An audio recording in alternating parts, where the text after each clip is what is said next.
YSR Congress party అధ్యక్షులు మాజీ ముఖ్యమంత్రి వర్యులు శ్రీ వైఎస్ జగన్మోహన్ రెడ్డి గారి ఆదేశాల ప్రకారం స్థానిక సంస్థల ఎన్నికలలో అన్ని స్థానాల్లో పోటీ చేస్తున్నాం. ప్రభుత్వం అధికారంలోకి వచ్చిన తర్వాత అన్యాయాలు, అక్రమాలు ఈ ప్రభుత్వం మీద బాగా వ్యతిరేకత వచ్చింది. ఈ కూటమి ప్రభుత్వం ప్రజలను మోసం చేసి ఈవీఎంలతో అధికారంలోకి వచ్చిన సంగతి కూడా అందరికీ తెలుసు. అదే కూటమి ప్రభుత్వాన్ని ప్రజలందరూ బ్యాలెట్ పేపర్తో గుణపాఠం చెప్పబోతా ఉన్నారు. కలెక్టర్ గారన్నా, ఎస్పీ గారన్నా, రూరల్ డిఎస్పీ గారన్నా, టౌన్ డిఎస్పీ గారన్నా మాకు గౌరవం ఉంది. కానీ మండల స్థాయిలో సర్కిల్ ఇన్స్పెక్టర్సు, ఎస్ఐలు, ఎంఆర్ఓసు, ఎంపీడీఓసు అధికార పార్టీకి తొత్తులుగా వ్యవహరిస్తూ రేపు జరగబోయే స్థానిక సంస్థల ఎలక్షన్స్లో మీరెవరు కూడా పాల్గొనొద్దని మా నాయకులను బెదిరిస్తూ ఉన్నారు. కేసులు పెడతాం, రకరకాలుగా బెదిరిస్తూ ఉన్నారు. ఎస్పీ గారికి, డిఎస్పీలకి మనవి చేస్తూ ఉన్నా, మీరు స్థానిక సంస్థల ఎలక్షన్స్లో చిత్తశుద్ధిగా, నిజాయితీగా వ్యవహరించాల్సిన అవసరం ఉంది.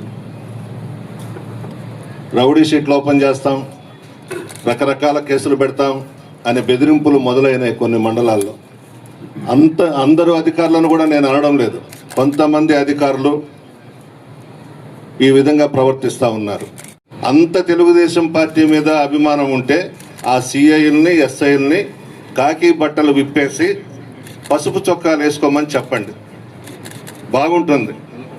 అంతే తప్ప ఇష్టారాజ్యంగా ఎమ్మెల్యేలు, మంత్రులు చెప్పినట్టుగా మేము నడుచుకుంటాం, స్థానిక సంస్థల ఎన్నికల్లో మీరు పోటీ చేయకూడదు అని బెదిరింపులకు బెదిరిస్తే ఇక్కడ ఎవ్వరు కూడా బెదిరే వాళ్ళు ఎవరు లేరు. మేము అధికారంలోకి వస్తున్నాం, రాష్ట్రంలో మేము పనిచేస్తూ ఉన్నాం. పిచ్చి పిచ్చి వేషాలు వేయకుండా నిజాయితీగా ఎలక్షన్స్ జరిపించండి. ప్రజలు మా వైపు ఉన్నారు, ప్రజాబలం మా వైపు ఉంది.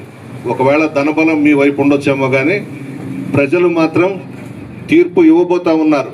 బ్యాలెట్ పేపర్తో తీర్పు ఇవ్వబోతా ఉన్నారు. మీరు చేసి మోసం చేసి ఈవీఎంలతో అధికారంలోకి వచ్చిన దానికి జగన్మోహన్ రెడ్డి గారు ప్రోగ్రామ్స్ ఇచ్చారు.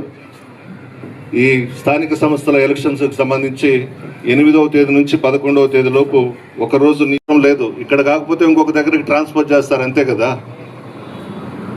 ఎస్పీ గారిని కోరుతున్నా, కలెక్టర్ గారిని కోరుతున్నా, రూరల్ డిఎస్పీ గారంటే కూడా చాలా గౌరవం ఉంది మాకు. నిజాయితీగా వ్యవహరించండి, క్రమశిక్షణతో వ్యవహరించండి, అధికార పార్టీకి తొత్తులుగా వ్యవహరించొద్దు, నిజాయితీగా వ్యవహరించి మంచి పేరు తెచ్చుకోమని చెప్పి సలహా ఇస్తా ఉన్నాను. పెన్షన్స్ ఏమైపోయినాయి? కొత్త పెన్షన్స్ ఏమీ లేవు. 50 సంవత్సరాలు దాటిన వాళ్ళందరికీ పెన్షన్స్ ఇస్తానన్నావు. 18 సంవత్సరాలు నిండిన ఆడబిడ్డలందరికీ 1500 లెక్కన ఇస్తానన్నావు. ఏమీ లేదు. నిరుద్యోగ భృతి 3000 అన్నావు. అన్ని అబద్ధాలు చెప్పావు, మోసం చేశావు, ఈవీఎంలతో అధికారంలోకి వచ్చావు. ఈరోజు తండ్రి కొడుకులు దోచుకోవడమే తప్ప ప్రజలను పూర్తిగా వదిలేశారు. ఈ ఎన్నికల్లో నెల్లూరు జిల్లాలో జిల్లా పరిషత్తుతో పాటు అన్ని మండల ప్రజా పరిషత్తులు, జడ్పీటీసీలు, సర్పంచులు వైఎస్ఆర్సీపీ కైవసం చేసుకోబోతుంది. తిరుగులేదు. ప్రజలందరూ మా వైపు ఉన్నారు.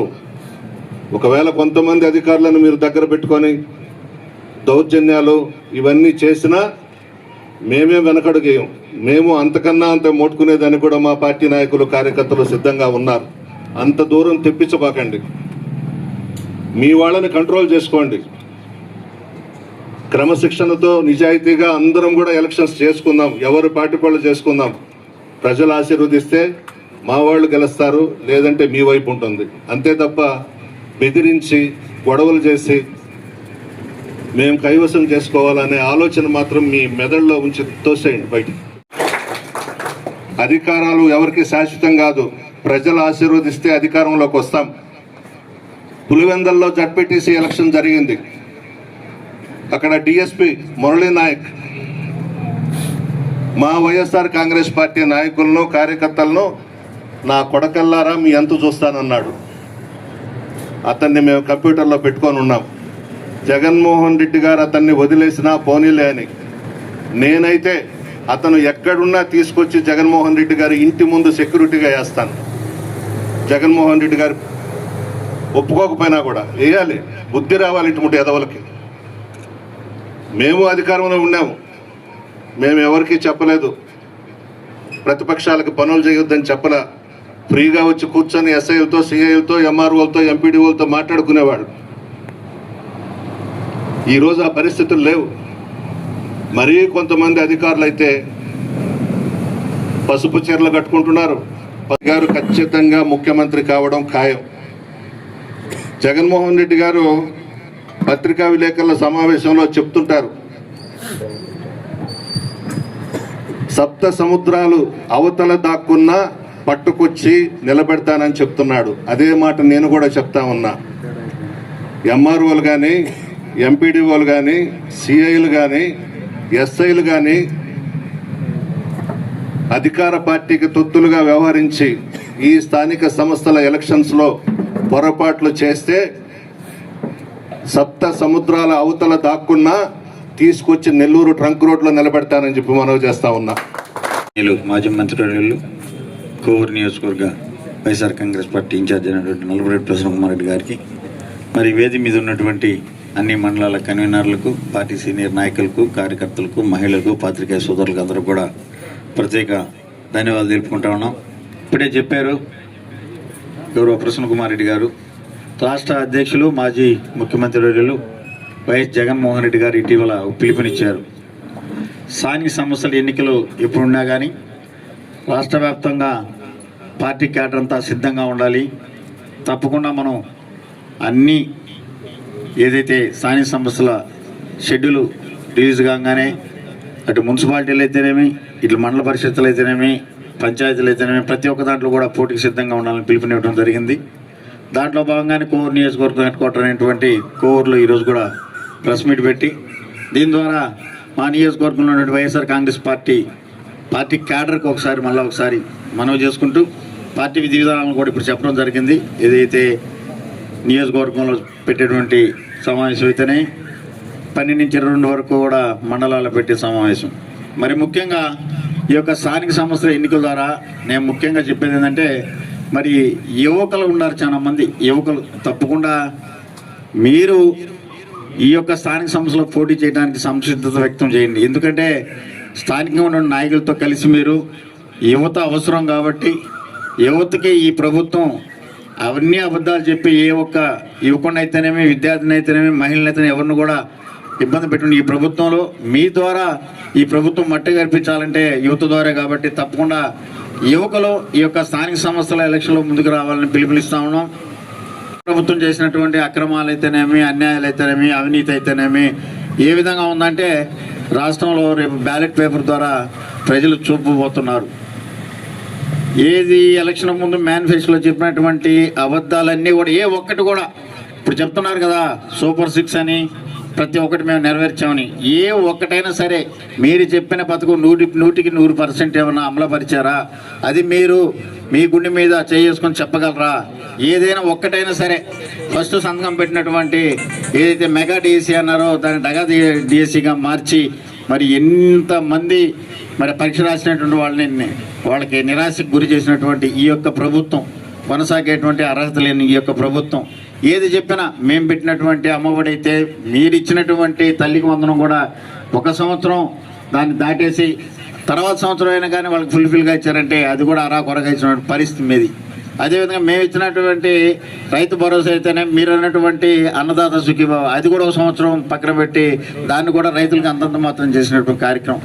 మరి 18 సంవత్సరాల మహిళలకు అయితేనేమి, 50 సంవత్సరాలు నిండినటువంటి ఎస్సీ ఎస్టీ బీసీ మైనార్టీలకు ఇచ్చినటువంటి పెన్షన్లు అయితేనేమి, మరి అదేవిధంగా 20 లక్షల ఉద్యోగాలు నిరుద్యోగ భృతి అన్నారు. తప్పకుండా ఇవన్నీ కూడా ఉన్నటువంటి నాయకులు ప్రజల ముందుకు తీసుకెళ్ళాలి. ఏమి చేసింది ఈ ప్రభుత్వం అంటే మరి మహిళలు ముఖ్యంగా గ్రహిస్తారు. సిలిండర్లు అన్నారు, అవి ఎట్టమైనా అర్థం కావటంలే. మరి ఉచిత బస్సు అన్నారు, ఏ బస్సులో ఎంతమంది ఎక్కుతున్నారు, వాళ్ళు ఏమైనా దీనికోసం ఏమైనా సపరేట్ ఏమైనా బస్సు కొనేసి ఏమైనా ఈ యొక్క పథకం స్టార్ట్ చేశారంటే అదేం స్టార్ట్ చేయాలి.